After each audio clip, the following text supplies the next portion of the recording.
আসসালামু আলাইকুম রহমতুল্লাহি ওয়া বারাকাতুহু। প্রিয় দর্শক, ইয়াউমে আরাফা তথা ৯ জিলহজের রোজা আমরা কোন দিন রাখবো? আমরা কি সৌদির সঙ্গে মিল রেখে ৮ জিলহজ আরাফা রোজা রাখবো, নাকি ৯ জিলহজ আরাফা রোজা রাখবো? এই বিষয়টি নিয়ে আমাদের অনেকের মধ্যে সন্দেহ রয়েছে এবং সংশয় রয়েছে এবং দ্বিধাদ্বন্দ্বের মধ্যে পড়ে আছি আমরা অনেকেই। আসলে সঠিক ব্যাখ্যা হলো,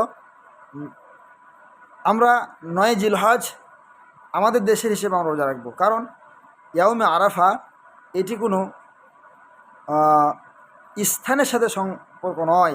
আরাফা এই মাঠ বা এই ময়দানের সাথে যে ময়দানে বা যে মাঠে হাজিগণ অবস্থান করেন এই এর সাথে সংশ্লিষ্ট নয়, বরং ৯ জিলহজের একটি বিশেষ পারিভাষিক নাম। কারণ আমরা যদি আরবদের ইতিহাস দেখি বা তাদের বছর গণনা, মাস গণনা আমরা যদি লক্ষ্য করি, তাহলে এই বিষয়টি আরও ক্লিয়ার হয়ে যায়। যে যেমন আসহাবে ফিরের ঘটনা, হিজরতের ঘটনা, হিজরতের এত বছর পর, আসহাবে ফিরে এত বছর পর, এই যে বিষয়গুলো লক্ষণীয়। তাছাড়া আরাফায় অবস্থানকৃত হাজিদের জন্য আরাফা রোজা রাখার ব্যাপারে নিষেধাজ্ঞা এসেছে হাদিসে। আল্লাহ রসুল স্পষ্ট বলেছেন যে আরাফায় অবস্থানকৃত হাজিগণ যেন রোজা না রাখে, নিষেধ করা হয়েছে। তাছাড়া আমরা যদি লক্ষ্য করি, যারা সৌদির সঙ্গে মিল রেখে আমাদের এই দেশ হিসেবে ৮ জিলহজ, কারণ তারা এত কনফার্ম যে যে তারিখ যেটা মানে সৌদি যে ৯ তারিখ হলেও আমাদের এখানে ৮ তারিখ, যারা মিল রেখে কী করতে চান, রোজা রাখতে চান, তারাও কিন্তু এটা স্বীকার করেন যে আমাদের এই দেশে কিন্তু সময়টা অর্থাৎ একদিন ৮ জিলহজ, ওদের ৯ জিলহজ, এটা কিন্তু তারাও স্বীকার করেন। যদি তারা স্বীকার করেন তাহলে এই বিষয়টা নিয়ে তারা মহাবিপদের মধ্যে পড়বে।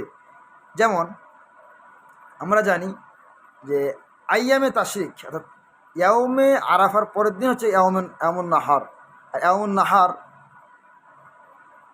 তাহলে যদি আমরা ইয়াউমে আরাফার যদি আমরা ৯ তারিখ না ধরে ৮ তারিখ ধরি, ওদের সঙ্গে মিল রেখে আমরা আমল করি, তাহলে আমরা মাঝখানে ইয়াউমে আরাফার পরে কিন্তু ইয়াউমুন নাহার হচ্ছে না, মাঝখানে একটা দিন হয়ে যাচ্ছে।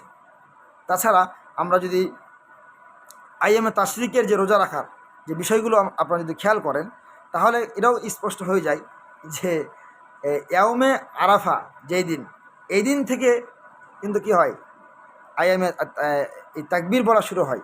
তাহলে যারা সৌদির সঙ্গে মিল রেখে রোজা রাখবেন তাদের জন্য একটা দিন আর বেশি হয়ে যাচ্ছে, যদিও এটা শরীয়তে অ্যালাউ করে না বা শরীয়ত এটাকে কী করবে না, সমর্থন করে না। তাহলে আপনারা কোন দিন ইয়াউমে আরাফার দিন থেকে, অথচ তাকবীর বলা ইয়াউমে আরাফার দিন থেকে, ফজরের নামাজের পর থেকে, তাহলে আপনাদের তো ইয়াউমে আরাফার দিন থেকে হচ্ছে না, এর পরের দিন থেকে হচ্ছে। মাঝখানে আবার আরেকটা বিপত্তি হচ্ছে কি, ইয়াউমুন নাহার এবং ইয়াউমে আরাফার মাঝখানে আরেকটা নতুন একটা দিন বৃদ্ধি পাচ্ছে। তাহলে সব দিকেই বিপদ হচ্ছে। যদি আমরা এই গবেষণাটা মেনে নিই যে না, ইয়াউমে আরাফা বলতে